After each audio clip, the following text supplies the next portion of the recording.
The majesty and heritage of Michigan's huge old barns can occasionally still be seen along some of the state's rural back roads. A few farming families have gone as far as restoring these mighty structures to their original state, but many have fallen into such disrepair that they are beyond hope. The craftsmanship of these old barns is undisputable. The wood used was of the highest quality Michigan timber. The barns were meant to last a lifetime. If you know what you're doing, some of that great timber can still be salvaged and restored. That's where the talents of these two men come in. They're the Toth Brothers of Hamburg, Michigan, Ted and Stephen. And they do just that for a living, recycle the timber from old barns and create masterpieces of furniture. They found that some of the world's best lumber can be found in these old barns, especially Michigan barns. Well, we go after the old barns because they're there, but really it's the largest variety of exquisite wood that we can find. We go out and usually we'll tear the barn down for the wood that we get. It's just a logging operation with us. And using some very high-tech plastic, we're able to use a great majority of the wood in the barns, from the roof boards to the beams and How old siding. what are we talking about here? In Between 1830 and 1875. my goodness, and it is quality lumber, isn't it? Oh, yes. Every barn you see is really furniture quality, although it really looks like real garbage. And it is garbage. Until we get a hold of it, we can turn it into the most beautiful wood you'll have ever seen. What kind of wood do we have in these old barns? Well, this is a typical 1830 roof rafter. These marks were made by the hewer in 1830. This was way up in the top of a very large barn. This is tamarack cedar. All the logs you see here are tamarack cedar. The rest of the boards you see on the floor and on the face here is all white pine. This is a little bit of hand-hewed oak beam that we put. They had oak. They had, of course, whatever was growing on the property, they cut down and put it in the barn. We even find wood we think is called red walnut. It's like a 1,000-year-old black walnut tree, but it's red. They nicknamed it in the early 1800s as red walnut. We've later find out that it is actually black walnut, but because it's so old and the pigment is so intense, it almost looks like mahogany. I don't have any here to show you, but it's very red. And we find rare woods. We'll find chestnut and hickory and mainly oak and pine and cedar though, but we'll find everything that was in their way. They cut down and put it in the My barn. goodness. Well, it takes a special eye to see these. I mean, I've seen old barns down and the lumber. It wasn't very special looking to me, but you guys see something special in them. How did you discover this, or how did you two get into something like this to find the value of what you had here? Well, it took a long time. We've been 20 years sort of experimenting with the old wood. In the beginning, there was just so much of it. Somebody gave us 5 barns, and we said, there's got to be something here to do with this wood. It was many years later when we actually started working with the wood as a finished furniture quality wood that it really is. And now it was about 15 years ago we started using the epoxies that we use.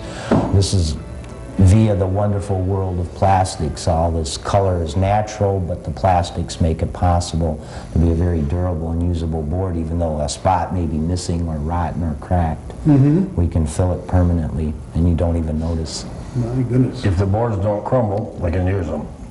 We use the most disgusting looking wood, especially like roof boards. Right. They come up to 22 inches wide, and we can guarantee not to fall off the floor. How do you, it took a while to see this in the lumber, didn't it? A little experience? Oh, yeah. We burnt, I mean, just barns worth of roof boards. We thought, there's got to be something to use for them. Flooring, Right. Table inserts. It's just gorgeous. It turns black walnut color. My goodness. Now, do you actually go and raise these barns yourself? Oh, or Yeah, How do you yeah. get permission to do this? I mean, is it... Oh, they write us a little letter, say, oh, I have a barn for you. And you say, okay. It says, we'll come and we'll take it down for free. Now, there's an art to that, actually taking these barns down. Yeah, in fact, that's one thing that I'd like to get out. If there's anybody about to take down a barn, we give free information on how not to kill yourself in barns. We've learned the hard way. We've never been hurt, but we've come very close to dying in barns, and that wood is not worth dying over. We found out right off from the start, if you take away the main supports of a building and you're inside, you're going to have a whole lot of moving going on. Yeah. We give free information to anybody that's about to tear down a barn or is having somebody tear down a barn for them.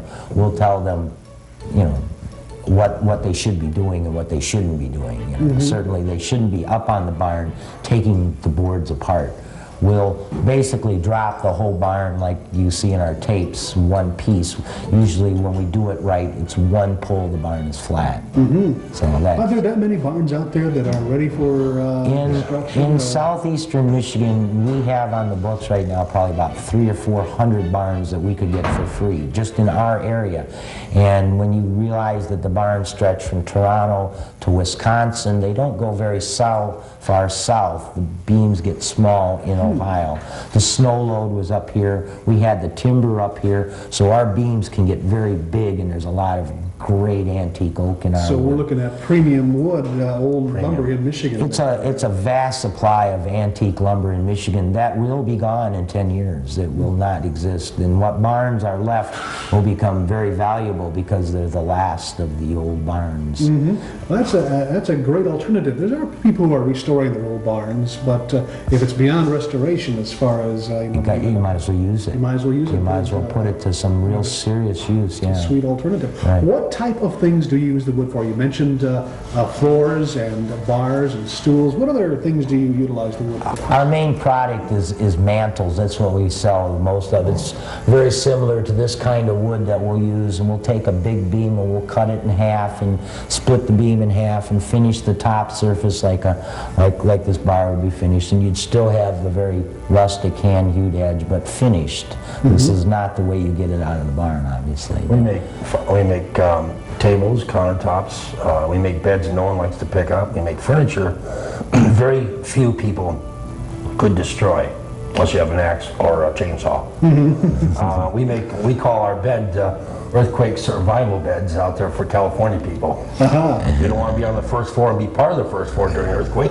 Buy a bed, you know. As a matter of fact, in this home here, we have one upstairs when we do beds, right? Right, And I understand that you had to use special equipment to get into the house. It was so heavy. Well, yeah, it's a 9-foot tall bed, and the doors are only 8 feet, so we had to boom it over the balcony with a crane, and then we put it in the bedroom, and it turned out to be a little bit too narrow.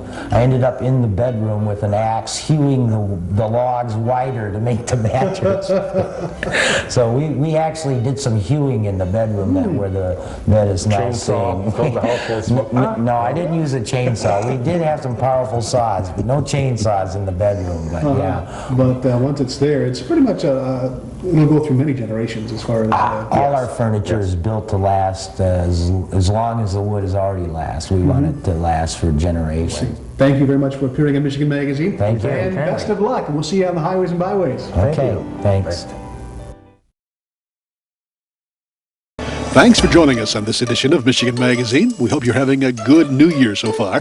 We're going to try to make it an even better year with the opportunities we'll be offering you here on the program. Lots of giveaways, from vacations to some pretty neat Michigan-made products. All you've got to do, and you can do it right now, is email your name and address to iwatchmichiganmagazine@gmail.com. In the subject line, place the words, I want to win, and you're entered. Now to double your chances, just mention the word or phrase of the week, which will change each week. This week's phrase is Michigan Water Winter Wonderland. That's all there is to it. There you go. Good luck. We'll be randomly drawing names and announcing winners right here soon. So enter once a day to increase your odds. Have a great week, and we'll see you here next week for another edition of Michigan Magazine. We'd like to thank all those that help keep Michigan Magazine on the road. Cops and Donuts Bakery, downtown Clare. A winning combination. Cops and Donuts. Thunder Bay Resort, a destination for all seasons with special events and packages. Thunder Bay Resort in Hillman. Borch Healthcare of Rose City and West Branch. Skilled nursing and rehabilitation facilities in beautiful northern Michigan. The Rose City facility is a leader in dementia care, specializing in the treatment and care for those with Alzheimer's. For more information or to schedule a tour, call us now. Announcing the Michigan Paddle Sports Directory, your one-stop internet connection. At MichiganPaddlesports.com, it's now possible to explore Michigan's extensive waterways like never before. Michigan Paddle Sports Directory is a comprehensive directory of canoe and kayak rentals and liveries throughout the entire state of Michigan. At MichiganPaddlesports.com, you'll find a great paddling route, outfitter, store, school, rental shop, or tour guide. Michigan's great waterways are waiting for you. Make it an adventure worth remembering by first visiting MichiganPaddlesports.com.